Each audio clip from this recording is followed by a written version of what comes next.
Sam Duquette is his name. Duquette.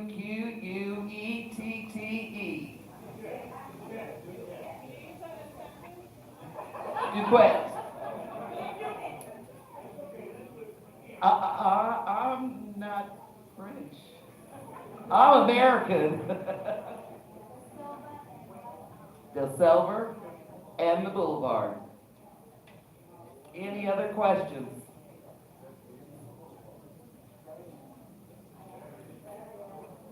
Huh? We are. Happy birthday, and for he's a jolly good fellow. And if you want, we'll sing 99 Beers of Ken on the Wall. But we won't sing all 99. We'll skip down because he likes his beer every day.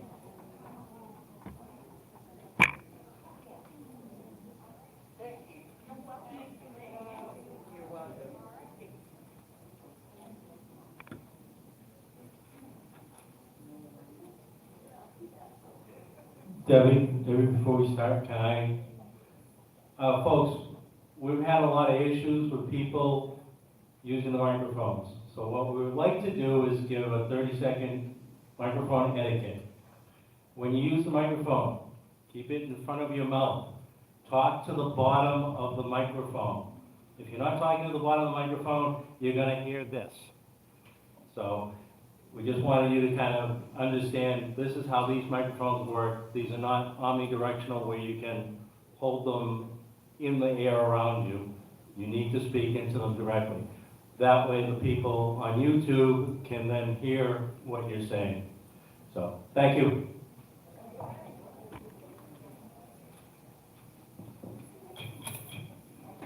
I'm going to call this meeting to order. Today is Wednesday, August 16, 2023. It's 7 p.m.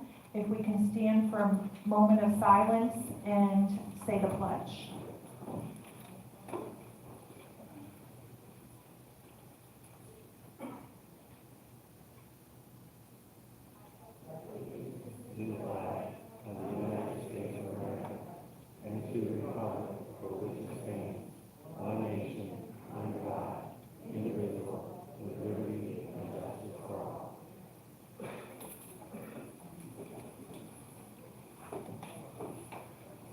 Is there anybody recording the meeting? No. Okay, Val's not here.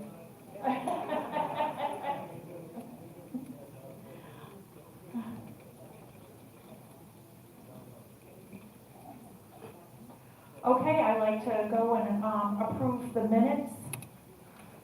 Debbie, I had a couple of things to add to the minutes if we could. Yeah. You can give me about 30 seconds. Sure. I wanted to make just a couple of clarifications on the minutes.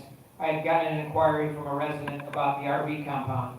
And just so that everyone is very clear, the proposal that we submitted and was passed, I believe it was a 5-0 vote, the proposal is to put onto the ballot whether we want to have the RV compound have a fee. And that fee would be determined by the board of directors, would be determined and recommended by the finance committee as they did the budget for the previous year. So for example, in 2025, we thought we were going to spend $2,600. We would need then, 260 RV residents.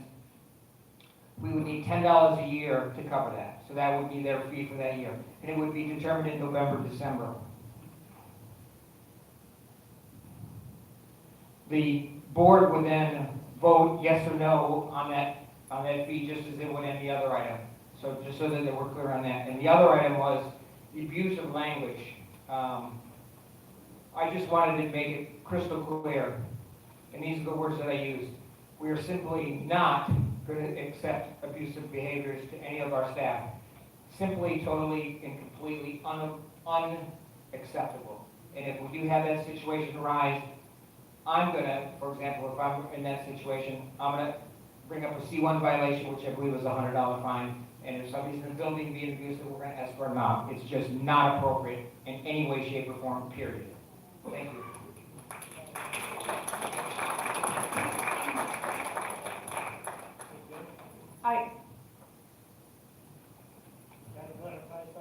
Yeah, go ahead, Bill.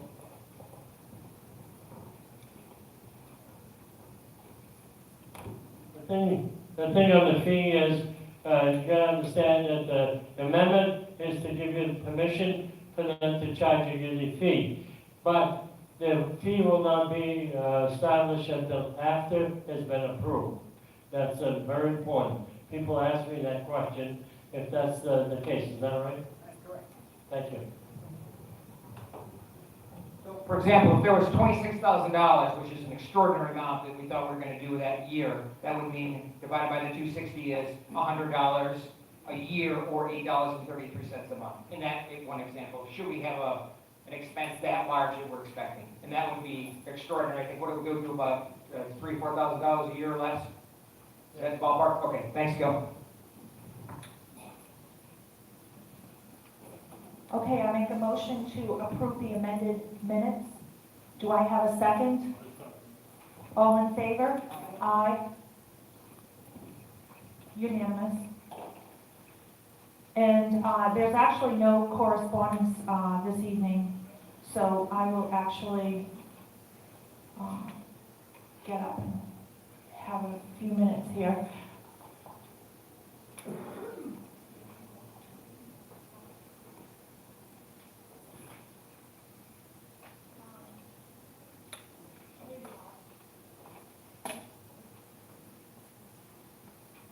Before I start, I want to thank Trudy and Sandy for helping out with the employee training and the appreciation lunch. Thank you very, very much. Without them, we would not have been able to keep the clubhouse open, the pool open, things like that. So we fed them, okay? And we appreciate that, and that's something that the unit reps do a lot to help us. And if you are interested in any of the clubs, the committees, things like that, unit reps, please come and see them. They're in the pink shirts, or anybody else here. They're in the news and views. They're always looking for talented people to help out. So please make sure you come out and support. And we appreciate that. A couple things. One is we started looking at some new software for our HOA. QuickBooks can no longer be backed up. It is completely out of the realm of what we need. QuickBooks is for something that you use at a pizza place, a mom and pop, not for a community this size. We have already interviewed one software company. We are getting ready to ask for a consultation with 2 other software companies. So that is very important to us here, that we have something that can handle the amount of payments that we do, the amount of money coming in, the amount of bills, and also to help with keeping things in better organization as far as the accounting process. So this is something that should have been done years ago. This software is completely outdated. It's not even a cloud-based software. And as you know, everything is cloud-based. So we do need something with unlimited memory and things like that. So we are going to go to that. So moving on. I have something extremely serious to talk to you about. I've debated. Didn't get much sleep. And as you know, this board is committed to transparency with everyone. We've had a serious situation. And I want you to keep in mind something when I explain this. We are elected by you. We are one of you. And this situation happened, so it is against the entire community.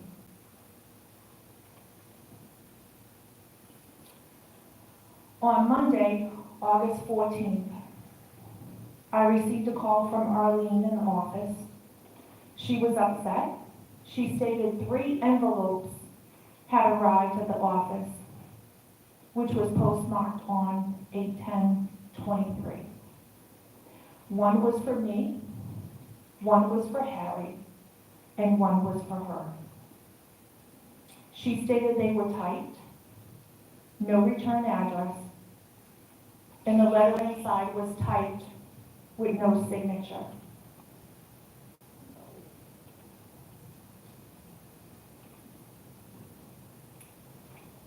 This letter had to do with employees that are currently employed by the BCPO. The letter discussed extremely personal things to which none of you would ever want to be discussed. It was vulgar and I believe defaming. What is most upsetting is the letter was a demand. The letter has demands of the board. I took out the most important parts that has to do with this. The letter started greeting. Now that many of us are gone, an implementation to expose them will be made unless they are permanently removed from employment. If no action occurs within a reasonable time frame, other persons of interest will be contacted. These employees, along with the community, are victims of blackmail and extortion. This tells me a few things about the person or people who sent this. One, it definitely solidifies, however it happened, that they being no longer employed here with the BCPO is a good thing. Two, a former employee or current employees are now perpetrators of a serious crime against the same residents that pay them a salary. And three, there might be conspirators involved who still are working here and living here. We have contacted security, meaning the police. There's an appointment already made with them. Because basically they are saying that if we don't get rid of certain employees, they are going to spread unbelievably nasty things about them. That is personal. That's blackmail, and that's extortion.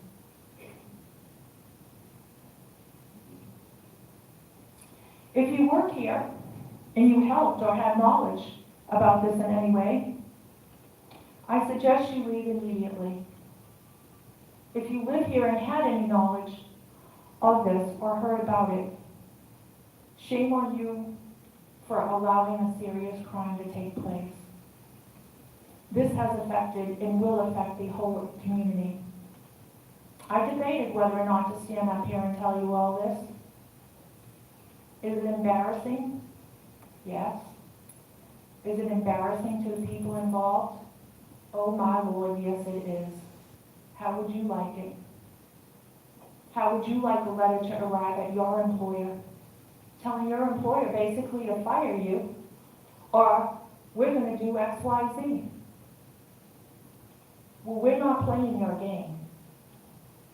I'm not playing your game. As they say, challenge accepted. You go for it if you think you can. But I'm going to tell you one thing right now. You better be ready for the full law to come down on you. This is a felony to use the U.S. Post Office to threaten a company to get rid of existing employees because you are no longer here. Do I have a time frame? I most certainly do. Does it fit? It most certainly does. So with that said, we will move on with the meeting. There is not much else I'm gonna disclose on it, because as I have already said, it has to do with people's personal business. And what they do outside of work isn't none of anybody's business. You wouldn't want it done to you. And don't think they're gonna get away with it, because it's not happening with this board. And you are not gonna threaten this board, because when you threaten the board, you have threatened every single person in this community. And that is not right.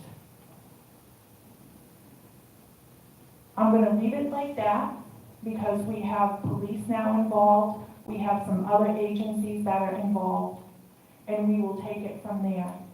But I wanted to be honest with you all and let you know that these letters did arrive.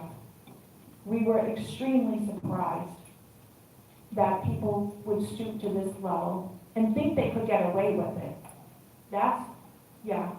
So you want me to fire somebody because you don't have the guts to sign a letter with your name on it that you don't work here no more? Probably. Then what else would you do? Think you can get away with? It's not happening. So I'm just gonna appreciate your support like I do every time I stand up here. I am grateful that you have allowed us to serve you and continue to serve you. And I will go ahead and move on with the meeting and hope that I will have some type of positive update to give you in the future, maybe next month. And I don't know, because it might lead to something that is very personal, and that person, of course, would be protected under the law. But this person wants me to basically fire somebody because they said so, because they didn't like them or like what they did.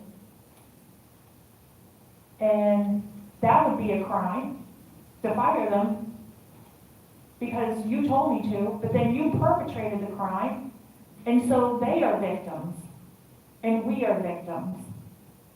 So it's not happening. So I wanted to let you all know that. The other stuff I want to let you know is we had a wonderful appreciation lunch. It went off very nicely.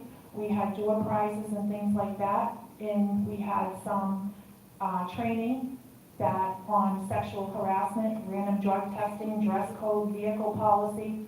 We plan on going through the employee handbook and bringing it up to date, because it hasn't been in a number of years. There's a lot of things that have changed, as I have told you before, with the laws and employment laws. So I will continue on with the meeting. Jim, do you want to come on up? And so thank you guys very much. I appreciate you very much. Thanks, Debbie. I want to go through quickly the treasurer's report, and I'm just going to round things to the nearest thousand to make it simpler and easier. Some people say, you quote too many numbers, nobody cares about all the numbers. Well, I'll just hit the highlights.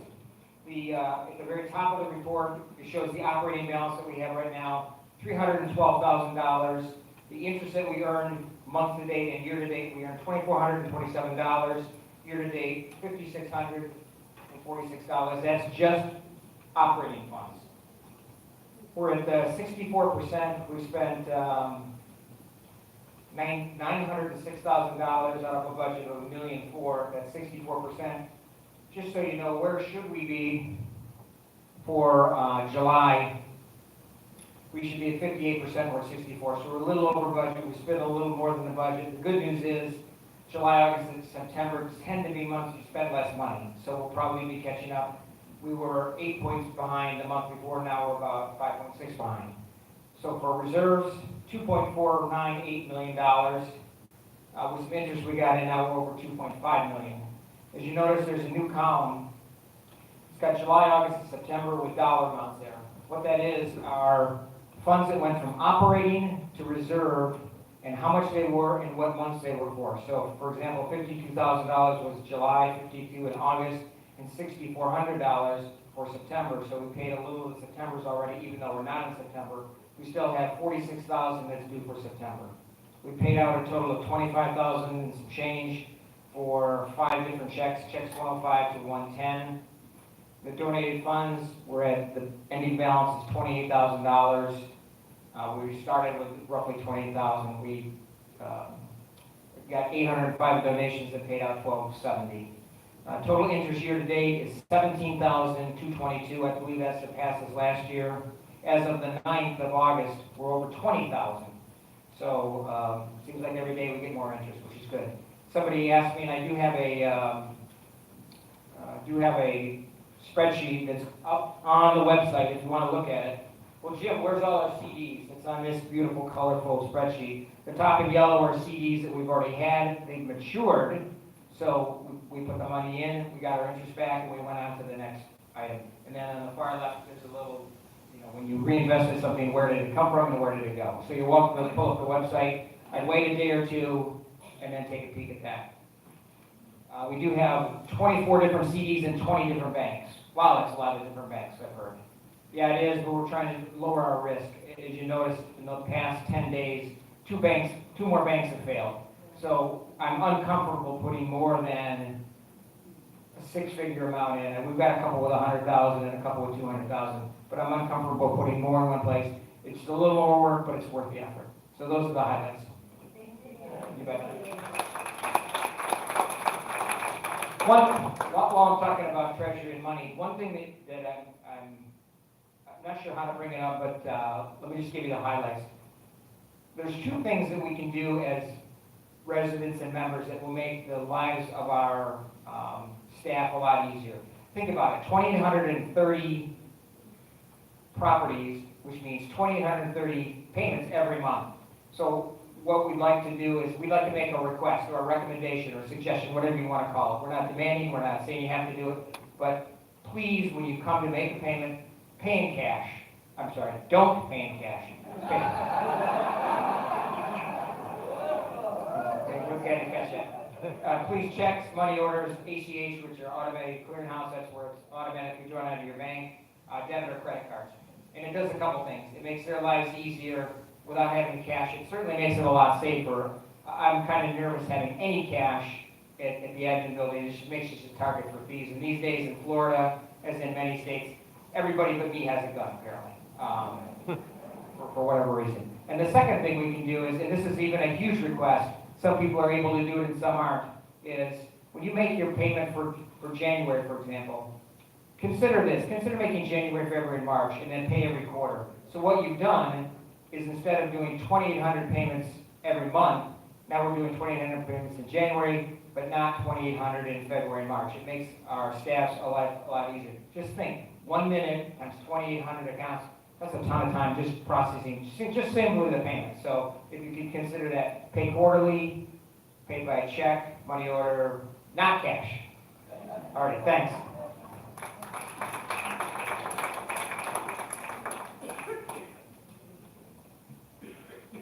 Jim, does your sheet that you account at night, do they have money signs on it? They do. All right, I just wanted to double check. The next one we have is the ACC appointment. Is Bruce Bolton here? Oh, there you are, okay.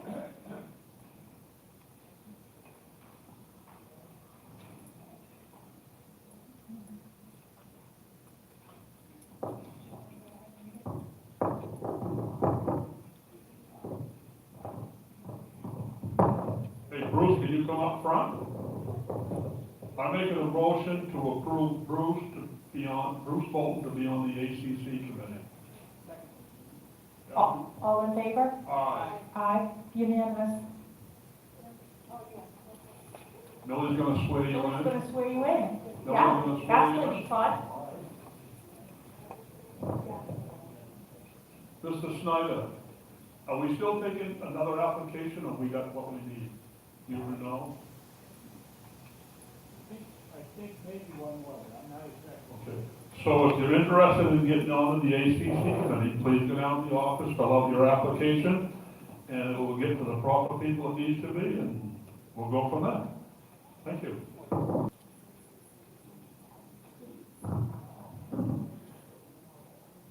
Okay, Bruce, will you raise your right hand? Do you solemnly promise and swear that you will administer the office to which you have been appointed to the best of your ability and judgment in conformity with the governing documents of Brookridge Community Property Owners Incorporated? That you will, in all your acts, be governed by the principles of honesty, justice, and fair play, and in every manner possible endeavor to promote and safeguard the best interests of the citizens of the Brookridge and the welfare of its membership. Do you so swear? You may lower your hand. By the virtue of the authority conferred upon me, I do hereby proclaim you as duly appointed. Congratulations. I read that without my glasses, I don't believe it.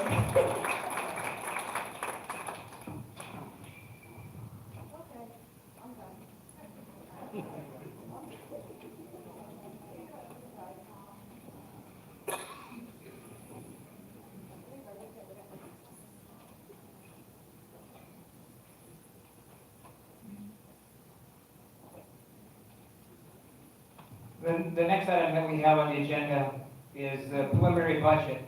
Typically in September, we present a budget to the board, we then vote on it, but we have the numbers early this month. So the finance committee has been working very hard, very diligently, and I'd like to share that information with you. Would that be okay with everybody if we do it a month early?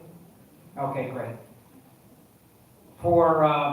And we'll also place this is what you'll be looking for on the website. It should be there by Friday. So if you want to take a look at it, it'll show what the expenses that we're estimating for the 24 budget are, what the income we're expecting, and what the new lot rent will be, or HOA assessment, however you want to phrase it.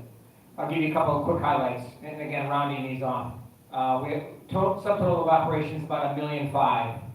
We're expecting to have income of roughly $320,000, which makes the total operating expenses minus the income $1,200,000. Adding the reserve funding that has to go in, and this is from the reserve study, $545,000, which brings us up to $1.7 million. That's what essentially what our budget is for the year. Divide that by 2,830 lots, and it comes out to roughly $50.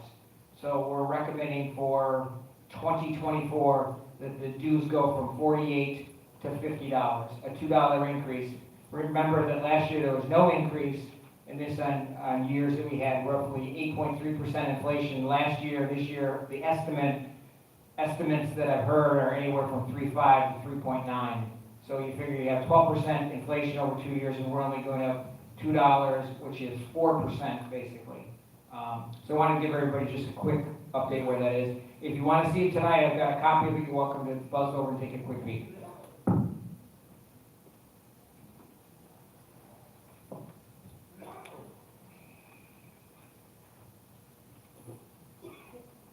The next item on the agenda is the bylaw amendment that is being proposed for Article 5, Section 2.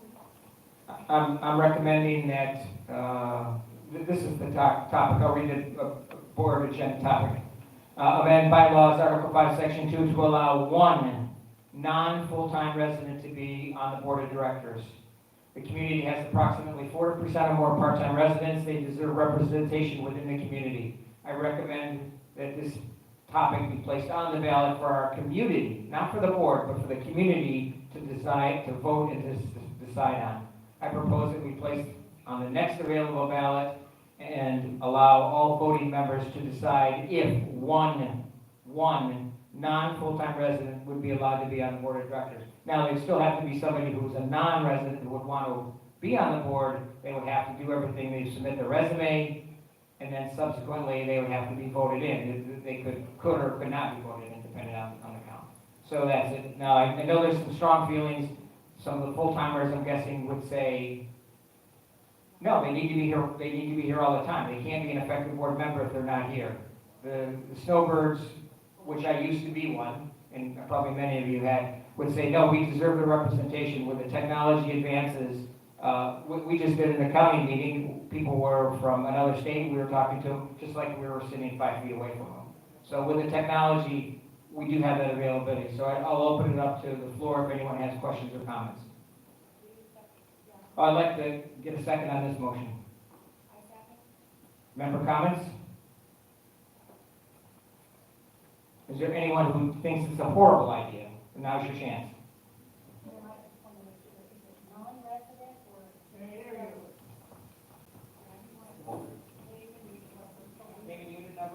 Name and unit number? Robin, Napier, Unit 3. Is this snowbirds or is it non-resident, like it could be anybody? No, it's not a rental person. It is a person who is not here on a full-time basis. But Who a owns resident. property. Right, a resident, yes. Gotcha. Right. They have to be a resident, they have to be an owner. So if you want to be on the board, just because I go to Michigan and spend 3 months, shouldn't make me ineligible to be a, so again, resident, and you have to be a property owner. Any other questions while I'm on? All right, thank you. This is just to put it on the ballot and have a vote by the community, a yay or a nay. It's not saying anything other than just to put it on the ballot.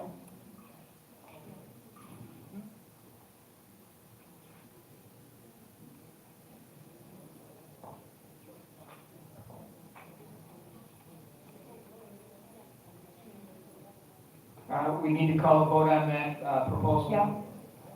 All in favor, please say yes. Aye. Aye. Passed unanimously, 5-0.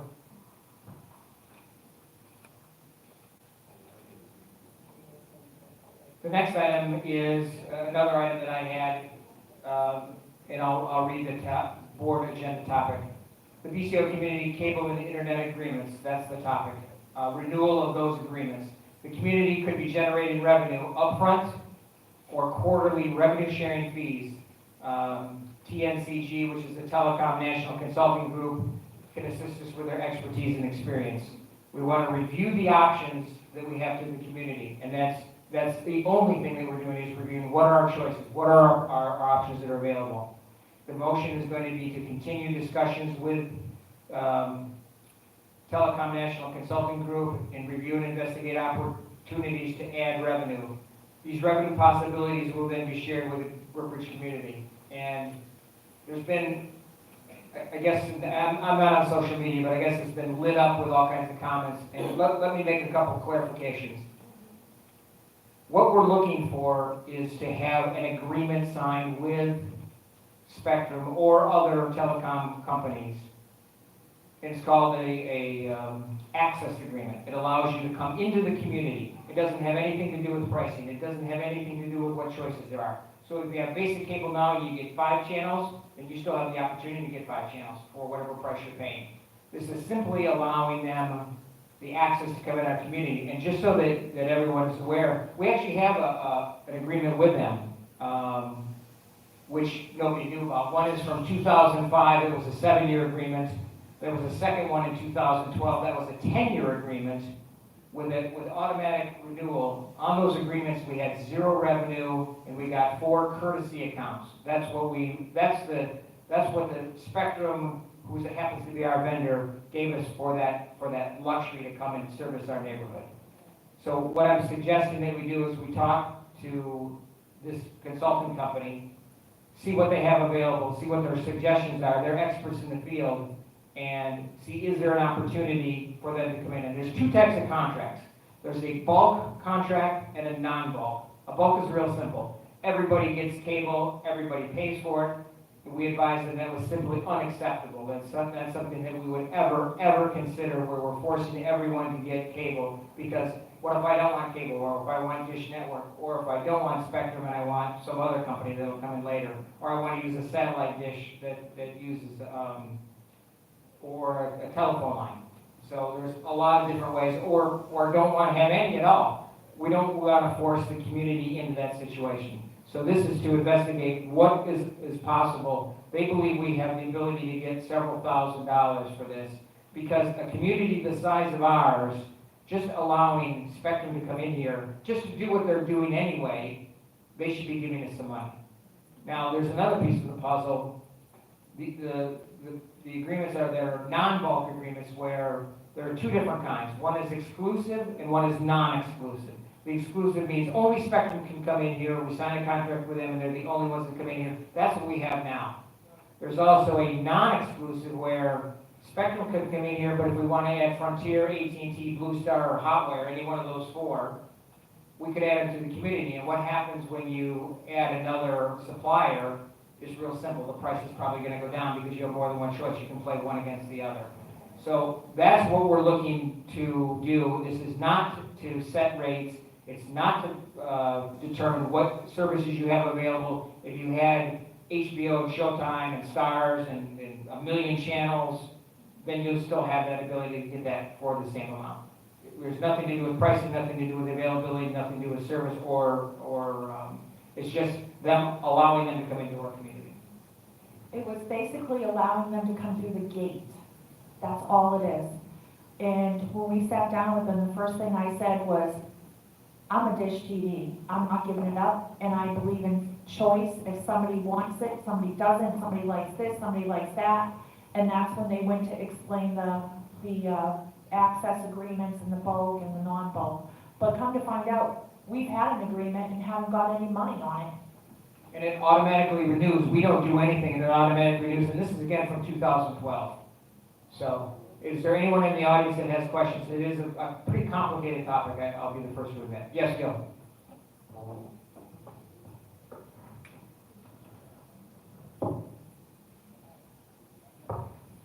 Line code Unit 3. What happened to Spectrum Channel 3 to 732? Is that going to come back? No, I'm talking about the meeting. The meeting that was on there. Hold on, Mike. Yeah, the 2012 contract, the 10-year contract with the 4 units included the community injection channel. That was under Bright House.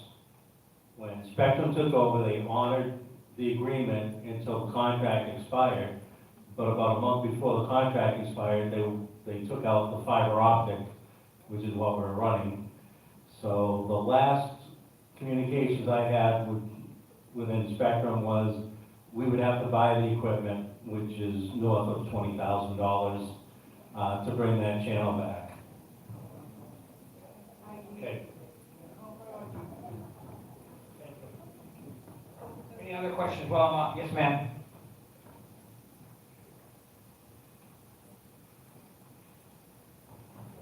Mary Friedel, Unit 4. I have a real quick question in regards to Spectrum. They do all this digging down into the ground, supposedly, for the wiring.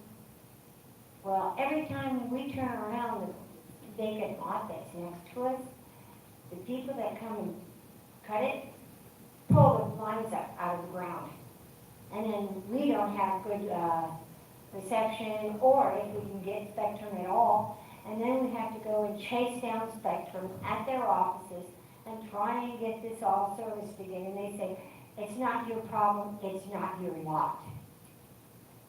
What am I going to do? Well, put a dish. I do have dish. We don't have a problem. Oh, we do have the Wi-Fi. I have absolutely, I mean, that's a private contractor. I have no idea. Yeah. Yes, sadly, I think you're going to have to deal with Spectrum directly, and it's not something that we're probably going to get involved with. Yes, sir. I'm new here, and John Hannah, 3. And I got Spectrum, and they mailed me a box. And that's it. I don't know why they got to come in at all. And it works fine.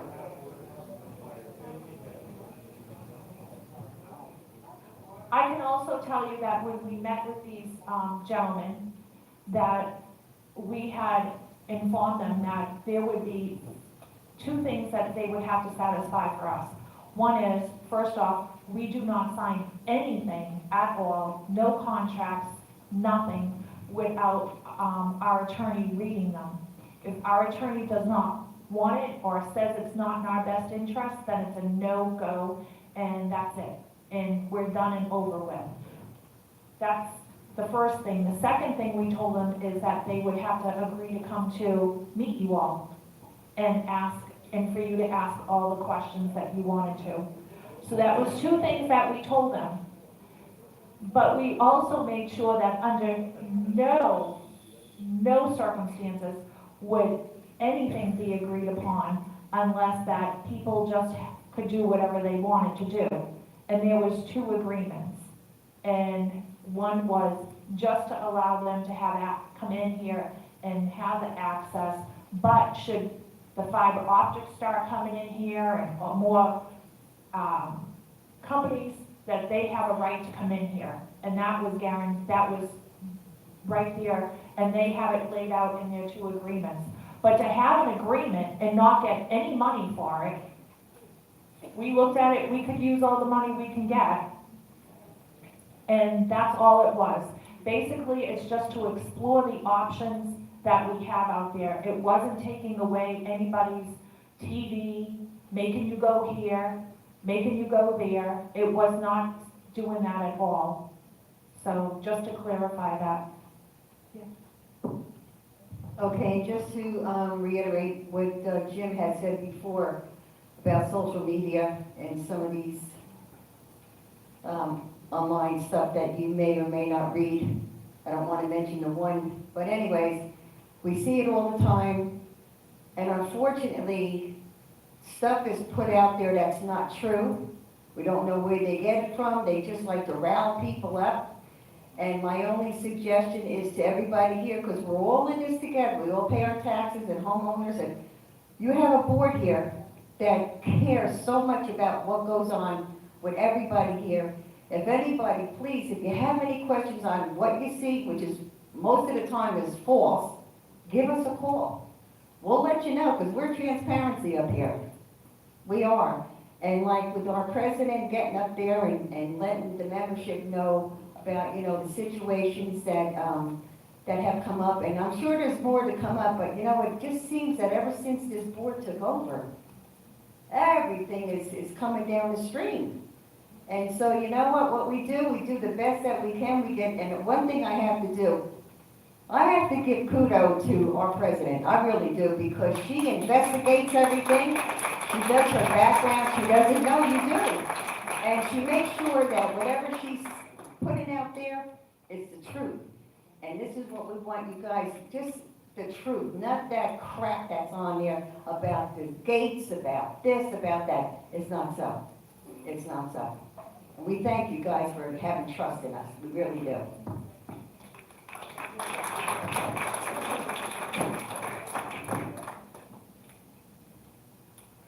I make a motion to continue the discussions with TNCG to review and investigate the opportunities. Do I have a second? I second.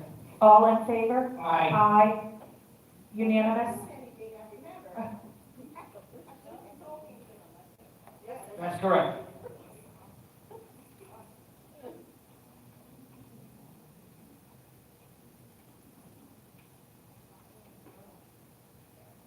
And the last item that I had was a board agenda topic about the evacuation route exit at Adolph Street. This is where Grove and Scepter, the little road between them, is right at the end of Adolph Street. What I'm asking is that we widen the evacuation route when we have the roads done. There's a little section of road there, so while they're here doing another road, wherever that happens to be, that we add that to the list of things that are done, to widen it a little so that for two reasons. One, it allows us to have a second exit way out of here in case of a hurricane, a tornado, or whatever situation would arise. And by widening it when they're here working already, we should get a better price on it. So the analysis is we need a good second road for emergency use and future egress and ingress and egress routes for the residents.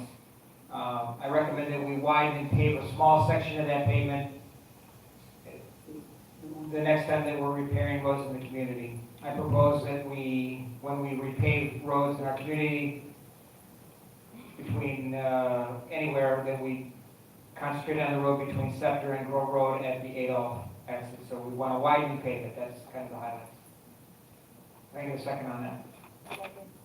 All in favor? Aye. And again, this would be done when we do the next paving of the roads.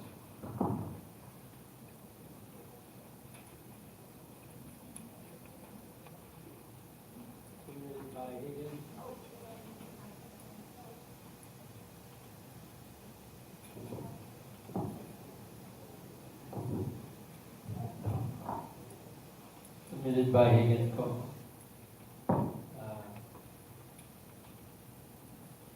Topic is election.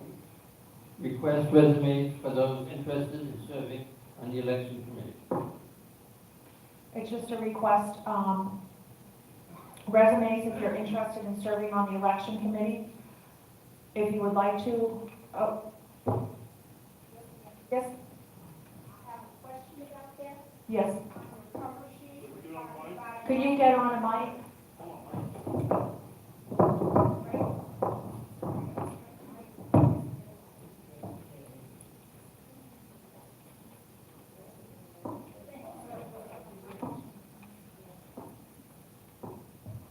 Vivian Blair, Unit 4. On your cover sheet, it says an application, yet you're talking resume. Is there a difference between the two things? A resume or an application, which do you want? They're actually just one and the same, they Okay. submitted. Mhm. Okay, I wasn't sure. Yep. And then I have one more question. Okay. On your resume, I saw one on here. Yes, You're asking for our UBL number. If a resume is going out to the community, why do they need my UBL number? we need You to have have, my address. right, we need to make sure that you're also in good standing, and that's something that the Arlene in the office actually look at when it comes in.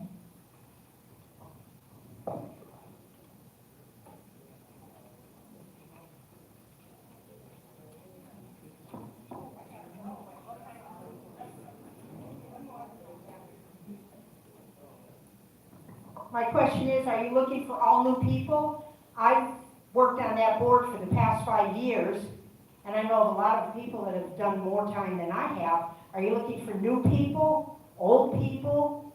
You want resumes from everybody that possibly want to come on? Anyone who wants to apply, there is nothing that says old people, new people, So before you- people, after people. So you're not automatically calling back old people? You want No. resumes from everybody? Everybody who Thank you. wants to be on the election committee.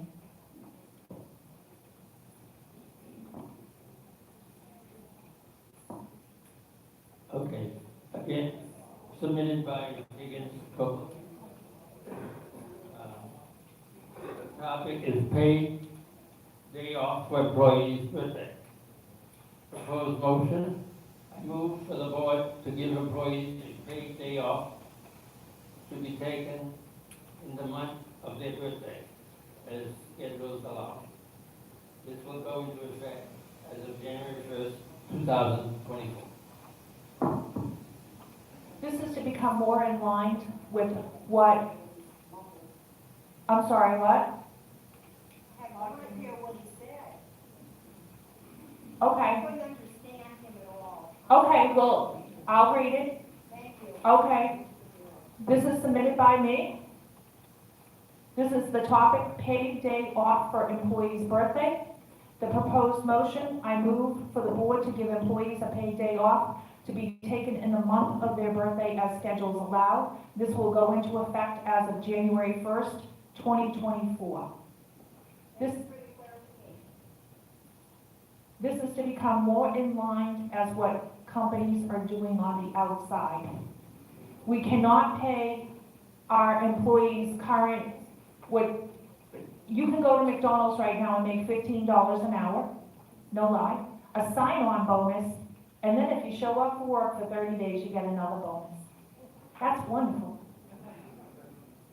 companies out there give these types of perks. Helps with morale. It helps to show that we appreciate their hard work. It is once a year for their birthday. They have to take it in the month of their birthday. They have to schedule it. So if any time in their birthday, so if their birthday's in August, if their birthday's August 31st, well, hopefully they know their birthday's August 31st. That, coming up the end of September, they say, hey, Arlene, my birthday's coming up. I'd like to take this day off for my birthday. We can't have them taking it off in various other months. It will create a nightmare for payroll and bookkeeping. So that's why, and in most companies, you have to take it in that month or you lose it. You cannot carry it over, you use it or lose it. And it's just to show that we appreciate their hard work. We're trying to be more in line with what current companies are doing out there. And that, it is a paid day off, yes, for their birthday. Happy birthday, we appreciate your hard work. Yep. Is there any discussion on it? Any questions? No? Do I have a second on this? All in favor? Unanimous. Okay, by Higgins approval. Topic, school gate at Center Avenue. Motion to permanently close school gate effective from the date of Hernando County School holiday break for safety of Brookridge residents. Couple things with this. One, we have the school gate must be open by a certain time every single morning. There is no reason, there's no excuse that they can't get down there and open it up. So if somebody is in an accident, they still have to get there. It is creating a hardship on code enforcement. The second thing is, there is multiple schools that go through the gate. So we have this school at this time, this school at that time, we got the little kids at this time. The gate is then left open for a period of time until they can get back down there, sometimes a few hours at a time. Unwelcome visitors coming through that gate. That is a liability issue for us. What if somebody goes and breaks in your house? Well, the gate was open. So it's creating a liability issue for us. The road is unsafe. It's starting to wash away.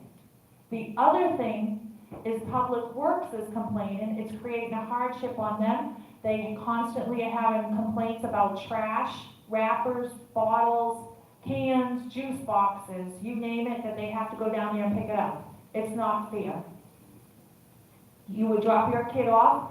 We are giving from now until school break starts, which is December 22nd, for the school system to either come in and pick up the children or make arrangements. And before 10 years ago, they came in here. There was no reason, right? They still can. They're more than welcome to come in here. They can probably pick the kid up a lot closer than being drove down there and then walking down the road there to get out to the gate. So we look at it as a liability, it's a hardship. Code enforcement is not there to open and close that particular gate. They have to watch the main gate. In the meantime, we have people coming in that gate. So that is the reason for considering for the closure of the gate. Is there any? We have two people that want to speak to this. Mr. Foster, do you want to come up here and speak to this, please? You cannot close the gate due to the students walking. And by the way, there's no written agreement with the schools. This was a handshake deal. So we have nothing from them on this. Can you please state your name and your unit number, sir? Jerry Foster, Unit 2 and Unit 4. The comment that I have about that is we explored that option in 2021, and we were told it was a verbal agreement. But also, if anybody lives in this county knows, if a kid lives within 2 miles of the school, he has to walk. And according to that back there, from that distance from the school, it's probably 2 miles to, say, the clubhouse in a straight road, straight line. So are you gonna make kids go out the front because they can't be picked up by a bus within 2 miles of the school? Well, So, I mean, that's why they got a crossing guard back there. That's the reason for the crossing guard on the school road, to walk the kids across the school. So, explain that to, maybe they don't have maybe they have a verbal agreement, but explain it to the superintendent or the school board that are closing that gate. And then explain why the kids have to walk, say, the inspector, if there's any on there, has to walk to the front gate for the closest bus stop to be picked up. well, thank you. I'm sure that if they live on Spectra, walking to the front gate would not be an option. I am sure the school bus will come in like they did many years ago and get them at their house, or make a certain stop around their house. We used to get picked up at the corner sometimes. You know, you used to have to walk 6 houses up to Mary Sue's house and get picked up there.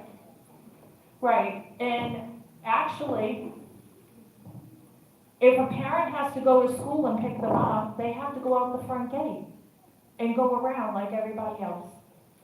So that is a handshake deal, and I feel it's more of a liability issue to the people that live around that gate, who are living by themselves, who's elderly and disabled, and it's creating a hardship on code enforcement. Is there anybody else? Yes, Ms. Blair. Oh, I'm sorry, sir, I didn't see you. If you want to make your way up there, sir, you're more than welcome. And Ms. Blair, you can come on up.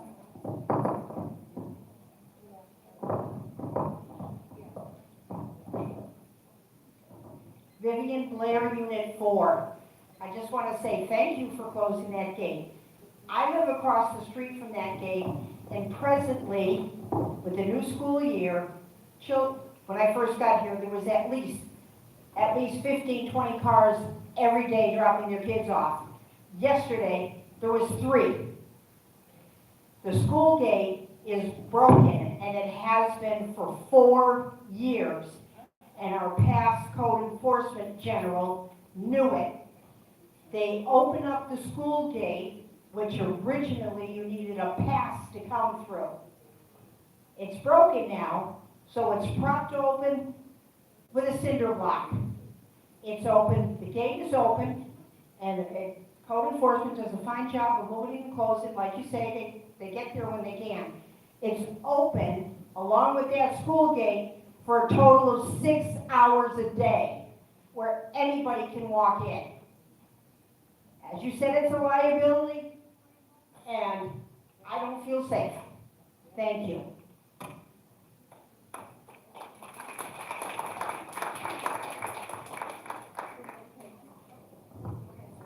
Okay, and just to add to that, which our president has stated about liability, it is that and a lot of it, but also when things are stolen, golf carts, right out that gate and goodbye.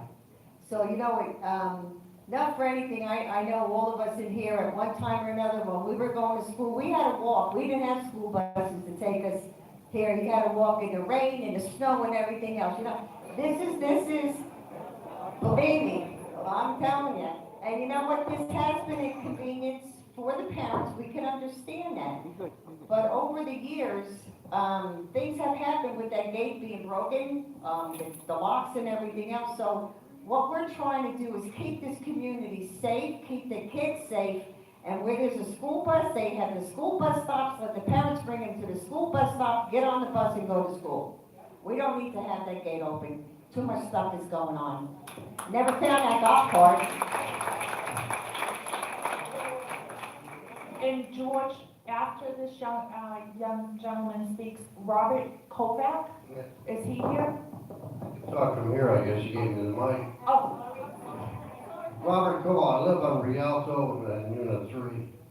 This gate has been a problem for years and years. If the gate is broken, let's pay for it and fix it. I mean, why are we, debating such a minor issue? If the gate needs fixing, the kids have to go through the gate to go to school. And we want them to go through the gate to go to school. Are we making an issue of security? You hire a guy to stand there all day. I wouldn't object to seeing that happen. But, to quibble about it and complain that you're not feeling safe because you refuse to do anything about your own safety seems inane to me. And we've been relating this over the years, I think 3 or 4 times. We even closed it one time and made everybody go around for about 2 weeks until we got an agreement with the sheriff to man the gate during school hours. And I think that option's probably still available. But what I'm saying is just seek an option that clarifies this and makes it convenient for everybody and makes it safe. There's no reason we can't do that. I believe the gate that's broken is not our gate, is that correct? Somebody from code enforcement? Well, then let's discuss it with the school, whoever owns the gate. Let's get. Well, then if they won't fix it, let's us fix it. It's not it's not our problem. If we're concerned, it's not our job, but let's make sure. But it's not our property to touch. It's our community. But, sir, it's not our The property kids to walk touch. around.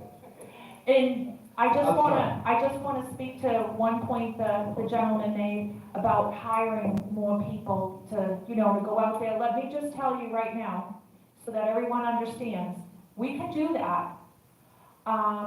But there is a law that says that if you have more than 50 employees, you have to then pay all this additional benefits.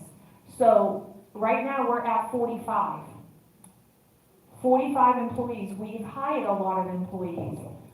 But if we go to that magic number, what Jim talked about, the $2 is gonna be off the table next year. So we have to watch that number.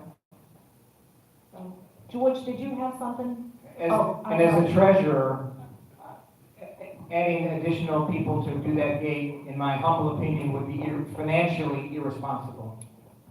Because all of the community, of which I'm a member, everyone in this room is a member, has to pay for that. So I would not find that an attractive option. Go ahead, sir. To that 2-mile rule, can we Name and unit.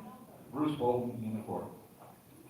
To that 2-mile requirement for the superintendent of the schools, there is no place in here that you can get less than 2 miles to the school, no matter how you go. Because if you do it by car, I'm not talking about eagles flying or anything else, but there is no place in here. So it would seem to me that that would just simply be an automatic, go ahead and send us in here to collect all of the Brookridge kids and bring them all to school. That just seems like it makes an awful lot of sense. Second point, how many kids are we talking about in here? It's only, this is a 55 plus community. We don't have a lot of school-age children in here. I'm asking how many there could be. Is it 50? Is it 100? Could you fit them on a bus? Well, we have the different ages, so it's hard to keep track of them all. So we've got one group, we have one high schooler, person that needed, kid. He was going someplace different than the rest of them, so they needed the gate open even earlier for that kid to go to a different school than the high schoolers. It's been back and forth. Is there anybody else? Oh, sorry.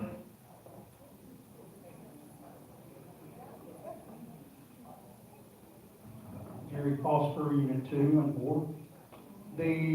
I'm going to use this as an example. Pristine place down there, even though it's got gates and stuff, the buses do not go in Pristine Place, which is down Barclays and Elgin. The students have to walk from that school there on the corner into Pristine Place. same way as here. This, they got a gate that goes through out there. That's why they walk. It's within 2 mile radius of that school. This is within 2 mile radius of that school. It might be 5 miles going this way out to the gate and then around. But no school bus, they don't count it that way. They count it from the school itself. You know, Jerry, hold on. No, there's no need of arguing. But what you're telling me is that you want that gate open and allow everybody to walk in here that wants to 6 hours a day. I want the school kids to have an option to go through the gate. Why should we leave the gate unlocked, Jerry? You have at least, you have at least 3. Jerry, use your mic. I've already said you've got students in here that use that gate. So we're just encouraging people to continue to. No, you're not. Yes, you are. You get code enforcement to unlock it when they're supposed to, and lock it back when they're supposed Well, I to. don't want people rolling around in here. Do you, Jerry? Is it 55 plus or 5 plus? Okay, if that be the case, if there's students in here, would you rather that mother or father that owns it, that has that kid, try to inconvenience him every single day, or have that student walk out here and walk to the main road and round that way to the school? Would you risk it? No, it's our responsibility, because we're. No, it's not. It's 55 plus, Jerry. This community has never been 55 and over. I wish you would quit saying that, because it's not been 55 and over. There's people in here that's under 55. No, there's more people than you think under 55. Do we need to encourage people to bring their children in here? Have you ever gone down to the gate and see how many young people pick their kids up, Jerry?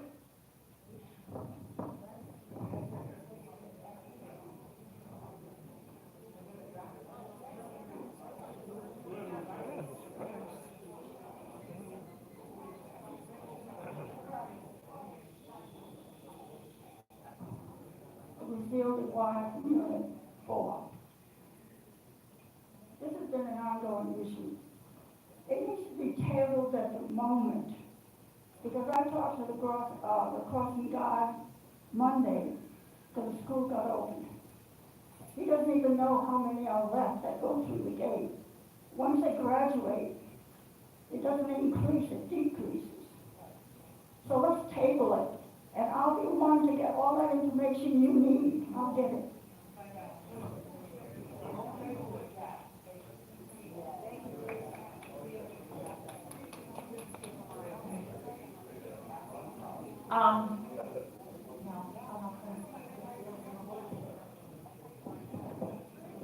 I make a motion to approve to shut the gate down. I second it. All in favor? Aye.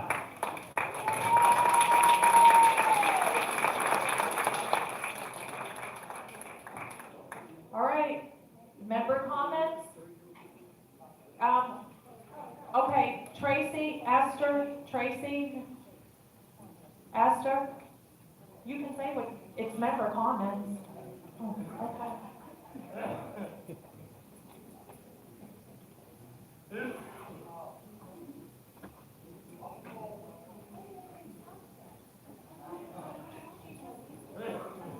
Tracy McCombs. Been pre-staging. Unit 2. Thank you, everyone, for being here this evening. The first thing I'd like to put out there now we're talking about gates is the Traffic Safety Committee has actually talked about with the influx of traffic we're going to have with the new commercial buildings going up, that I think as a community we need to think about a second gate altogether in the community. The problem is, and Jerry spoke of Pristine Place, which I'm quite familiar, my sister lives there. They have 2 gates, and they have a third of the homes we have here. So I just think it's something that the community really needs to start thinking about, that especially with our influx of traffic that's going to happen in the next year, that maybe we just need another gate altogether. I think it will do 2 things. It will decrease the speeding, so the people coming in are trying to get home, you know, they're going 3 miles in, 3 miles out in both directions. So I think that would accommodate that, not for a fact. But I just think it's something that, food for thought, that the traffic safety just thinks that we really need to consider a second gate of some sort. Thank you. I have a lot more, so just hang on. All right, I'm the chairman of the traffic, so I'm going to stay with that right now for the moment. And we will facilitate that as a committee in any way we can for trying to push for a second gate for the community. I'd like to thank the board, Traffic Safety Committee, and the Public Works Committee as we did get our new stop signs in on Country Club. We've already seen it is actually slowing traffic. We've moved the 20-mile-an-hour signs to being the same place as the 25 are across. So now the speed changes in both directions at the same time, so now the 20-mile is actually extended. So we've actually even seen an improvement right away with that. So I'd like to thank everybody for their help on that. Okay, that's all traffic. I'm going to now the Development Committee. I'd just like to let you know that Kevin Frazier, the developer of a new commercial project out front, will be with us on September 20th. We will have the board meeting. It's going to be moved up to 6 p.m. And then Kevin will be here at 7. And it'll be a very important meeting. And he will discuss, he's going to discuss in detail landscaping, new tenants, and overall progress of the permitting for Hernando County. So everybody should be there to be a really informative meeting. Also, I have gotten a few phone calls about the property out there currently, the state of the property. Because the cows all went home, we had a lot more growth there because the cows were doing their thing. Well, at any rate, I spoke with Kevin, I called him, I got a couple concerns from residents. They will be out in the next 2 weeks to what they call bushwhack. So they are gonna take care of that property. So anybody that lives there, I just want you to know that. Yeah.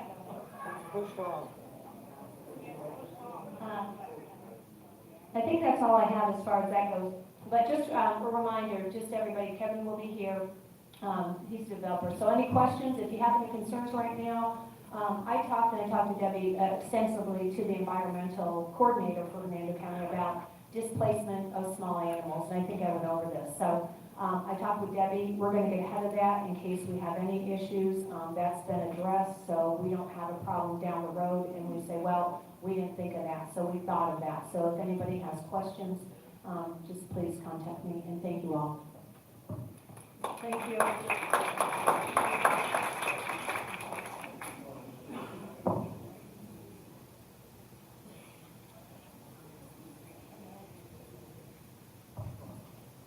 Okay, Esther White, Unit 4. I just wanted to thank everybody that has contributed to bringing, because it's been very hot, water to the guardhouse, any kind of food was brought up. I just want to say thank you to everybody here who has done that for us. It was very nice and kind, and we all appreciate it.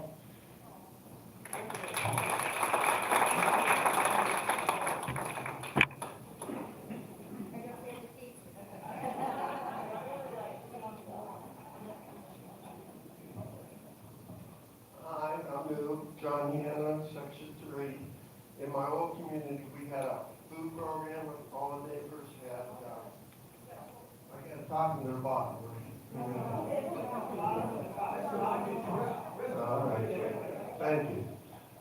We had a food bank, and I've been reading the news lately, and I'm a little concerned about we may have food shortages. And I've been looking through the history of food shortages in different countries. And what happens is things get messed up, you have a food shortage, and then people start to fight. And the way to get around that is that we should have in this community enough food for everybody, at least last for a couple of months if there's some problem with the food. And on top of that, maybe we should get a little closer to the food supply. I'm thinking they're for growing things, date palms are good. When they say land of milk and honey, that's what they're talking about. They milk the date palms, and of course, honey is sold. And chickens. We all had chickens. I think it's a really good idea. And I got a message from some poor people, a message from a woman that was collecting for poor people in this community. Chickens are a real good idea. That way we have food to distribute among the poor, and everybody else can get it. And then historically, what happens when you run out of food is they have a collectivism. So I have some food. You're not going to take it. What we have to do is have you have some food so that we can cooperate. But what will happen is they'll get somebody else. They'll get somebody else to collect it. They'll call it a collective. Somebody will come, that will be the police. So we need to, in this county, we need to cooperate with the police and let them know that we're fine and they don't have to come and redistribute our food. And I'm thinking to pay for this, maybe a gala or some parties or something like that. So get your tuxes ready. Well, thank you very much, welcome to the neighborhood, thank you very much. Yes. Hey, Dick, before you come up.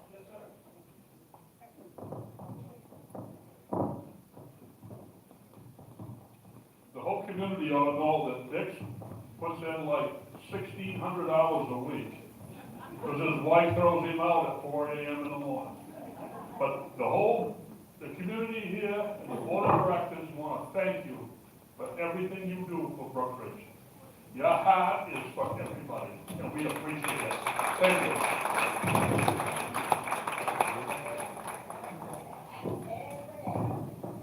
And he's too big for me to argue with, so.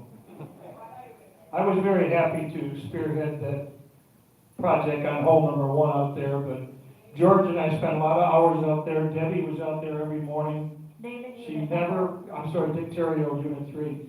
Debbie was out there watching that project every morning. Never once did she bring me a donut, a coffee, a bagel. She was quick to say, it's going good or it's going bad or what are you doing, but never a coffee. A lot of what I wanted to say tonight is, again, a lot of you people know me from Brookridge Entertainment and other things in Brookridge.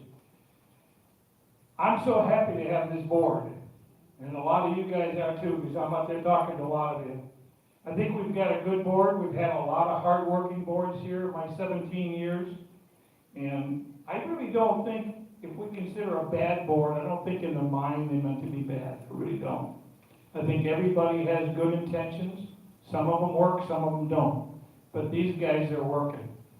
We have to thank Jim, because I had a comment from a member that says we don't understand where all the money's going. How can we see it?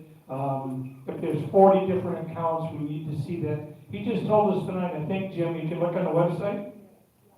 That's pretty doggone good. That's not why I'm here, though. A couple weeks ago, somebody said that we're a family. A lot of you think that. We are a family. Well, if we're a family, and the question was, how much the clubs donate, or do we still donate? In fact, I'll mention, Joanne, are you here? Joanne stood up here and said, we're a family. What happened to the donations? Well, Sandy Lewis is here from Monday night, and I know the Monday night shows donate. They've donated some money for cleaning of the drapes. They constantly donate theater tickets, as does Brookridge Entertainment. Speaking for myself, Brookridge Entertainment, I mentioned to you before, we spent over $2,100 to finish the landscaping on the sign. We gave a couple $500 bills to the clubhouse to give to the sign, to the front office. We gave $1,500 for Gate Century. $4,000 we've spent, Brookridge Entertainment, along with the BCPO, for the last 4 or 5, Veterans Day and Memorial Day. We gave $1,000 to clean the drapes along with Rich Stratton, and I think Monday night donated some money for the drapes again. That was over $2,000 for the drapes. We gave $265 to Music Airs. They don't have venues, they don't have ways to make money. We got them a new keyboard. Gil will tell you we donated $268, I think, for all new Veterans Day decorations.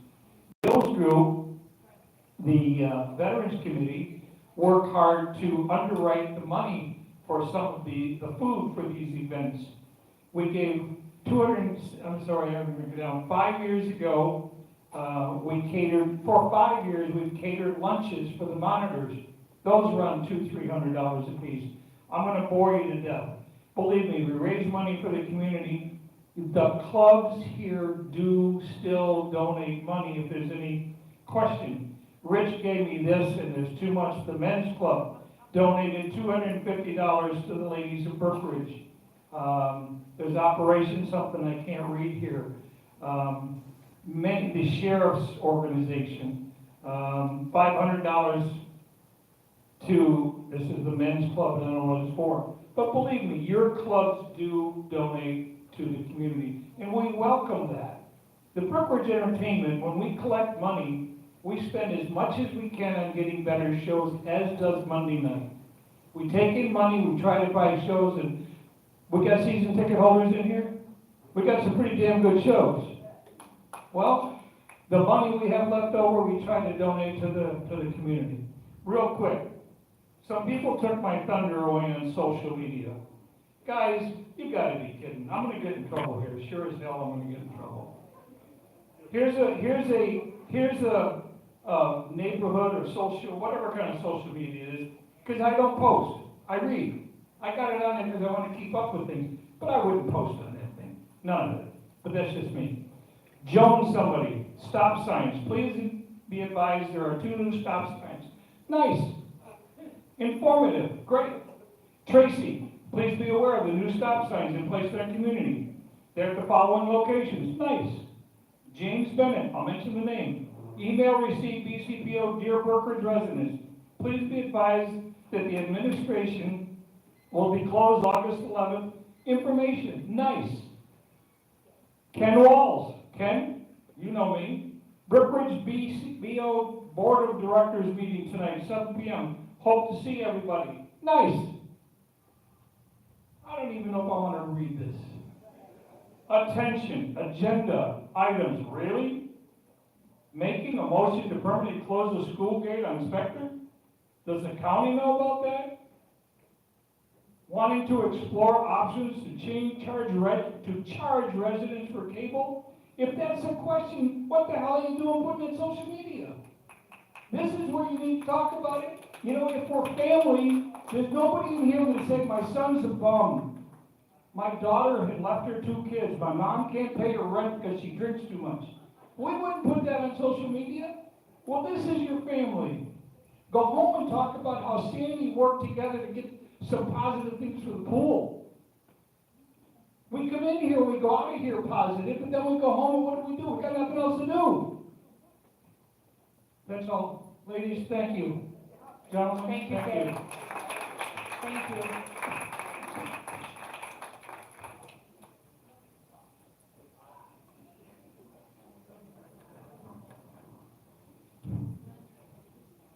Thank you, old friend here. One thing I can say, the board and Eileen, Gil Lento, I'm with Unit 3, and I'm also the chairman of the RV compound. This is about the compound. One thing that has helped is that you brought in Diane to help me out on managing the compound. That's the best thing that has ever happened. I'm proud to have her with us. I feel that it's a pleasure to work with her, and we're keeping up with the compound. We're down to 3 people on the waiting list. It used to be 45. We're down to 3. Okay? No, we thought we made it more manageable. We had people hanging around with spaces that they weren't using and never told us. So we're back and done inventory 2 years ago, and we made it more usable friendly. So with her being there, making the communication between the users and everybody has really helped out. So I really appreciate whoever hired her did a good job. So appreciate it. Thank you. Thank you, Gail. Hey, Mike, do we have anything on YouTube tonight? Nobody with a name or a unit number, so. I guess Okay. that's the problem. Well, with the weather, the way it's acting, I'm making a motion to adjourn this meeting. Second, all in favor? Aye. Thank you, everybody. I appreciate it, everybody.